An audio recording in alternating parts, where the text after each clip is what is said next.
Through the Looking Glass Part 1, Chapter 4, Pizza and a Phone Call.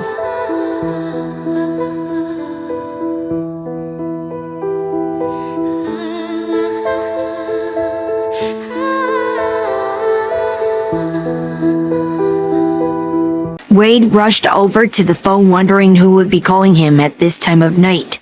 Plus, no one really called him on his house phone anymore. Now curious, taking the phone up, Tom's voice greeted Wade. Tom, why are you calling my house phone? In hindsight, there was probably more important questions Wade could have asked. Like, why was Tom calling him in general? But as Tom started talking, Wade didn't have time to think about that. You weren't answering your cell. I was worried. Wade couldn't help but feel a bit irritated. I'm not a baby, Tom. You don't need to worry about me. I know, Wade, but last time... Oh, yes, so this is why he called. Tom still had no faith that Wade could handle things. He had no faith that the towns would be completely fine under Wade's watch. Yes, Tom, I know what happened last time, but you promised to have faith in me. I told you if something was wrong, I'd tell you, didn't I? Yes, but... There's no but, Tom. Why can't you just trust that I've got things handled? Wade couldn't control the irritation in his voice. Tom promised to trust him. Was Wade that bad at everything that even his own best friend couldn't trust him? I do believe you have things handled, Wade. Then why are you calling me this late at night? Hey, since you're right, I'm sorry. Just don't forget about the noon secretary starting tomorrow, okay?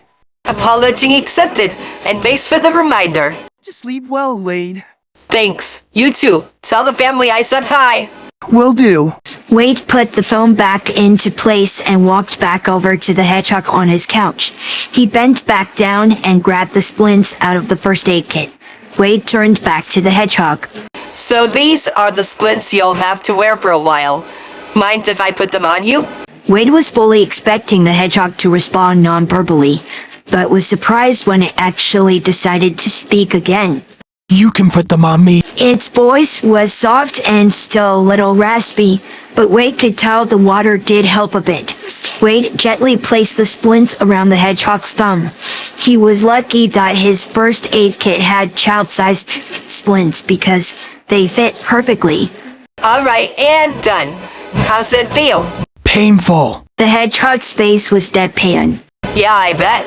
But hopefully the Tylenol will help a little. Wade chuckled as he began to stand back up. Thank you. Wade watched as a small blush littered the hedgehog's face.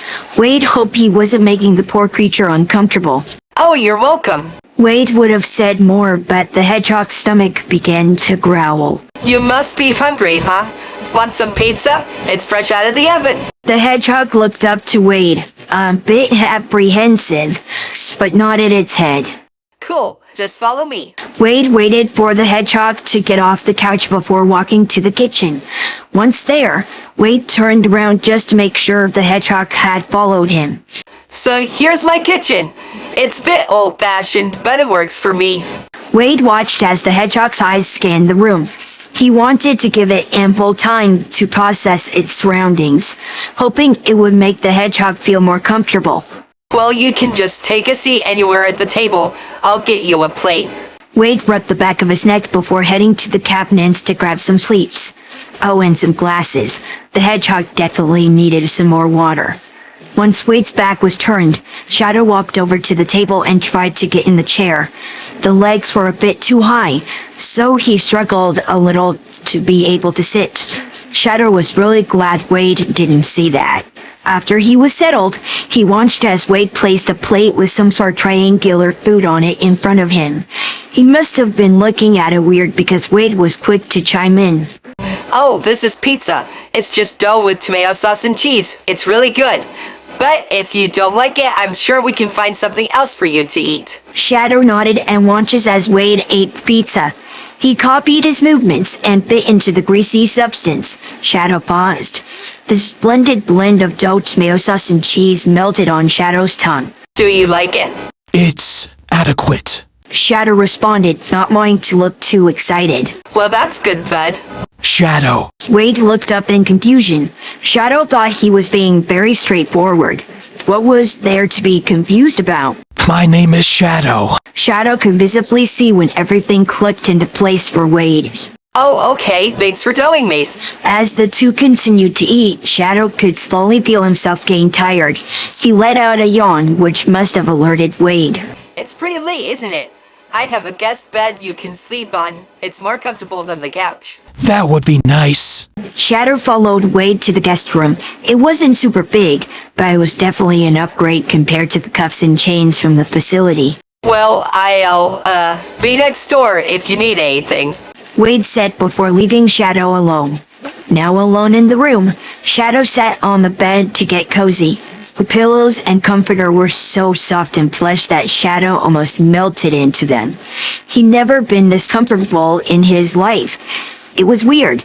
Shadow couldn't mind to himself, but he felt so safe here. The way Wade oozed kindness and asked for his opinion and feelings reminded him so much of her. But he didn't want to feel comfortable. He didn't want to care. He didn't want to feel safe. He didn't want everything ripped away from him again. Shadow shifted a bit, but his plush surroundings soon lulled him to sleep. After Wade changed into his pajamas, he noticed that the light in the guest room was still on. He walked over to the room, not wanting to disturb Shadow if the hedgehog was still trying to fall asleep. The closer he got, the more he could hear the hedgehog groaning. Was he in pain? Did he need more Tylenol? A gut-wrenching scream filled the hallway. Wade's stomach sank. Something was wrong. He raced towards the guest bedroom to find Shadow tossing and turning under the sheets. His movements were erratic and there was visible sweat on his face. His face scrunched up and only what Wade could describe as excruciating pain. Realization hit him like a rock. The poor kid was having a night terror.